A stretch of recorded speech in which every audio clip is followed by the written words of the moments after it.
Research ಪ್ರಕಾರ egg yoke ತಿನ್ನೋದ್ರಿಂದ ನಿಮ್ಮ LDL ಕೊಲೆಸ್ಟ್ರಾಲ್ ಲೆವೆಲ್ ಸ್ವಲ್ಪ ಏರೋದು ಕಂಡು ಬಂದಿದೆ. ಆದ್ರೆ ಸ್ಯಾಚುರೇಟೆಡ್ ಫ್ಯಾಟ್ ಮತ್ತೆ ಟ್ರಾನ್ಸ್ ಫ್ಯಾಟ್ ಹೆಚ್ಚು ಇರುವಂತಹ ಆಹಾರ ಸೇವನೆಯಿಂದ LDL ಮತ್ತೆ ಬೇರೆ ಕೆಟ್ಟ ಕೊಲೆಸ್ಟ್ರಾಲ್ ಲೆವೆಲ್ ಇನ್ನ ಜಾಸ್ತಿ ಇರುತ್ತೆ. ಆದ್ರಿಂದ ನಾವು ಸ್ಯಾಚುರೇಟೆಡ್ ಫ್ಯಾಟ್ ಹಾಗೂ ಟ್ರಾನ್ಸ್ ಫ್ಯಾಟ್ ಇರೋ ಆಹಾರನ ಆದಷ್ಟು ಅವಾಯ್ಡ್ ಮಾಡಿ ಎಗ್ ಯೋಕ್ ಸಮೇತವಾಗಿ ತಗೊಳ್ಳೋದು ಒಳ್ಳೆಯದು. ಯಾಕಂದ್ರೆ ಎಗ್ ಯೋಕ್ ಅಲ್ಲಿ ನಮಗೆ ಬೇರೆ ಹೆಲ್ತ್ ಬೆನಿಫಿಟ್ಸ್ ಕೂಡ ಇದೆ. ಇದರಲ್ಲಿ ನಿಮಗೆ ಹಲವಾರು ನ್ಯೂಟ್ರಿಯೆಂಟ್ಸ್ ಗಳಿವೆ. ಸೊ ಎಗ್ ಯೋಕ್ ಸೇವನೆ ಮಾಡೋದ್ರಿಂದ ಅದರಲ್ಲಿ ನಿಮಗೆ vitamin A, D, E, K ಹಾಗೇನೆ ಬಿ ವಿಟಮಿನ್ಸ್ ಗಳು, ವಿಟಮಿನ್ B2, B9, B12 ಇದೆಲ್ಲ ಸಿಗುತ್ತೆ. ಹಾಗೇನೆ ಇದರಲ್ಲಿ ಮಿನರಲ್ಸ್ ಕೂಡ ಕ್ಯಾಲ್ಸಿಯಂ, ಮ್ಯಾಗ್ನೀಷಿಯಂ, ಐರನ್, ಸೆಲೆನಿಯಂ ಇಂತಹ ಮಿನರಲ್ಸ್ ಕೂಡ ನಿಮಗೆ ಸಿಗುತ್ತೆ.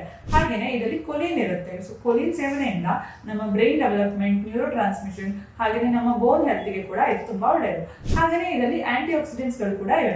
ಇದು ಕೂಡ ನಮ್ಮ ಆರೋಗ್ಯಕ್ಕೆ ತುಂಬಾ ಒಳ್ಳೆಯದು. ಅದರಿಂದಾಗಿ ನಾವು ಮಾಡರೇಷನ್ ಅಲ್ಲಿ ಮೊಟ್ಟೆಯನ್ನು ಸೇವಿಸೋದು ಒಳ್ಳೆಯದು. ಸೊ ದಿನಕ್ಕೆ 1 ರಿಂದ 2 ಕಂಪ್ಲೀಟ್ ಮೊಟ್ಟೆ ಎಗ್ ಯೋಕ್ ಸಮೇತವಾಗಿ ಸೇವಿಸೋದ್ರಿಂದ ನಾವು ನಮ್ಮ ಆರೋಗ್ಯವನ್ನು ಕೂಡ ಕಾಪಾಡಬಹುದು. ಅದರ ಕಂಪ್ಲೀಟ್ ಬೆನಿಫಿಟ್ಸ್ ಕೂಡ ನಮಗೆ ಸಿಗುತ್ತೆ. ಹಾಗೇನೆ ಕೊಲೆಸ್ಟ್ರಾಲ್ ಲೆವೆಲ್ ಕೂಡ ಜಾಸ್ತಿ ಏರಿಕೆ ಆಗಲ್ಲ.